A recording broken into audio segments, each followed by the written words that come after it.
ഏറ്റവും പുതിയ പെൻഷനറിലേക്ക് സ്വാഗതം. അപ്പോൾ ക്ഷേമ പെൻഷൻ വർദ്ധിക്കുന്നു. 1700 നിന്ന് 1700 ആയേക്കാം. 2025 ബജറ്റിലാണ് ഇത് ആയിട്ട് അറിയിപ്പ് വരിക. ഇതോടൊപ്പം തന്നെ ഭിന്നശേഷിക്കാർക്കുള്ള പെൻഷൻ 2000-ലേക്ക് എത്തും. 2025 വർഷത്തിൽ മറ്റുള്ളവരെക്കാളും 400 രൂപ കൂടുതൽ ലഭിക്കാൻ സാധ്യതയുണ്ട്.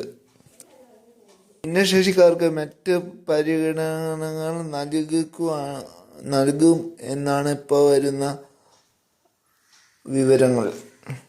ക്ഷേമ പെൻഷൻകാർക്ക് 2024 മാർച്ച് മാസം തുടങ്ങി ക്ഷേമ പെൻഷൻ മുടങ്ങാതെ കൈകളിൽ നിന്ന് ബാങ്ക് അക്കൗണ്ടിൽ ലഭിക്കുന്നുണ്ട്.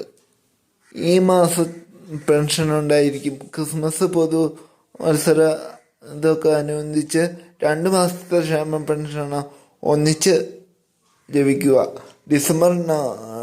നവംബർ ഡിസംബർ മാസത്തെയാണ് ക്ഷേമ പെൻഷൻ എത്തിച്ചേരുക. 3200 നമ്മുടെ കൈകളിൽ നിന്ന് ബാങ്ക് അക്കൗണ്ടിൽ എത്തിച്ചേരുന്നത്. പെൻഷൻ പട്ടികയിൽ ആനുകൂല്യം അപേക്ഷിച്ചിട്ടും തള്ളിയവർക്ക് അതോടൊപ്പം തന്നെ ആനുകൂല്യം ലഭിച്ചുകൊണ്ടിരുന്നിട്ട് നഷ്ടപ്പെട്ടവർക്കും വിവിധ രോഗം ബാധിച്ചൊരു BPL കാർഡിന് അർഹതയുണ്ടായിട്ട് നഷ്ടപ്പെട്ടവർ പഞ്ചായത്തിൽ നിന്ന് കിട്ടുന്ന ആനുകൂല്യങ്ങൾ നഷ്ടപ്പെട്ടിട്ടുണ്ടെങ്കിൽ ഇതിനെല്ലാം തന്നെ ഒരു അപ്പീൽ നൽകുന്ന നന്നായിരിക്കും. അപ്പീൽ നൽകുന്ന രീതിയിൽ കൈത്താങ്ങും പദ്ധതി ഇപ്പം നടപ്പിലാക്കിയിട്ടുണ്ട്.